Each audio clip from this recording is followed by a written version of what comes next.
Good morning and welcome back to our live coverage of the Mackinac Policy Conference. I'm Christy McDonald from Detroit Public TV. We're so glad that you've joined us, and we hope you've had a great week up here along with us on Mackinac Island as we've broadcast the entire policy conference. We've heard a lot of different speakers and talking about really moving the state of Michigan forward. And another big topic of conversation is the city of Detroit. As the state's largest city, what happens in Detroit impacts all of us. I had an opportunity yesterday to sit down with the former emergency manager of the city of Detroit, Kevyn Orr, to talk about where the city's headed next. And joining me now is the former emergency manager of the city of Detroit, Kevyn Orr. Kevyn, it's good to see you back here on Mackinac Island. It's good to see you, Christy. All right, so it has been 5 months, 6 months since you left Detroit. Yes. What has that been like? And I guess, what is the number one question people ask you from when you were in Detroit? You know, people have watched Detroit from overseas and nationally, and I was in Auckland, New Zealand, and Sydney, Australia a week or so ago. And how do I get in Detroit? How's it involved? How's it going? What's the story going on? The amount of attention is incredible, and it's all positive. That's the main thing. So it's really gratifying to see that in a relatively short time frame, the 5 months, 5.5 months since I left or so, there's a positive spin going out there, a lot of interest. I had a friend from college I hadn't talked to in 30 years, and it said, my daughter wants to move to Detroit and live downtown. She's packing her car. I said, well, I hope she has a place to stay because we're booked, okay, right, downtown. We're 98% leased. So it's been really gratifying and good. And the number one question is, you know, how do I get involved? How do I make this help some other way? So it's been very interesting but very gratifying. Have you had a chance to really just sit back and reflect? Did you ever take notes or keep a journal? I know that sounds kind of trivial, but while you were there, in terms of being able to just sit back and take in everything that transpired in that year and a half. No, I probably should have, just if not for my own recollection, just for posterity. But I think my emails would provide a pretty good indication of what was going on in any given day, because I kept them and I lost track. I mean, one day I tried to count them. I stopped counting on like 300 emails. And the more it was just coming so quickly. So I think that's pretty good. But I think the reflection really is that we were able to do this in a way that we avoided civil strife and unrest. We were concerned about that at the beginning.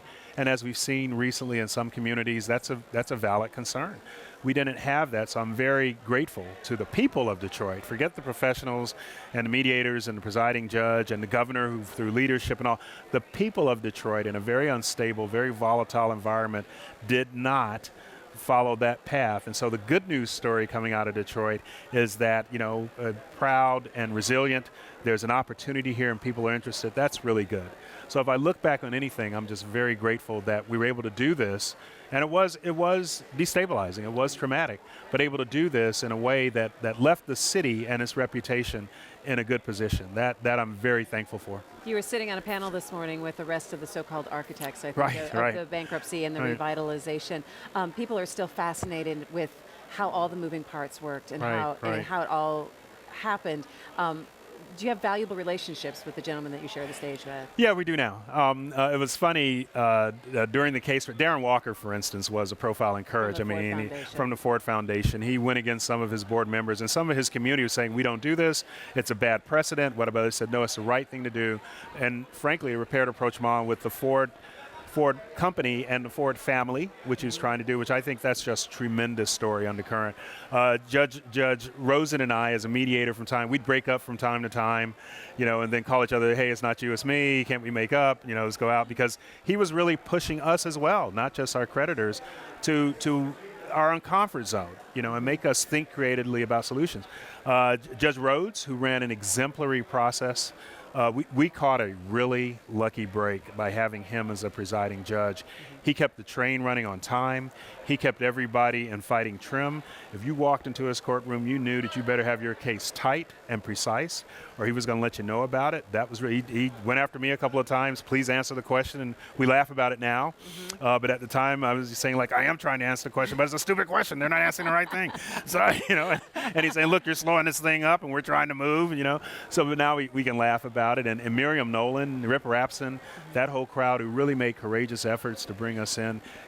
We're having a lot of fun together now because the stress is off, but in the midst of it all, there were times that it was very heated and very contentious for all the right reasons, because all of us were trying to do the right thing for the city and its people. We just had to muddle through the right approaches. Do you look back now and do you say, I did the best job I could have possibly done, and I have left the city in good hands? I use the plural pronoun.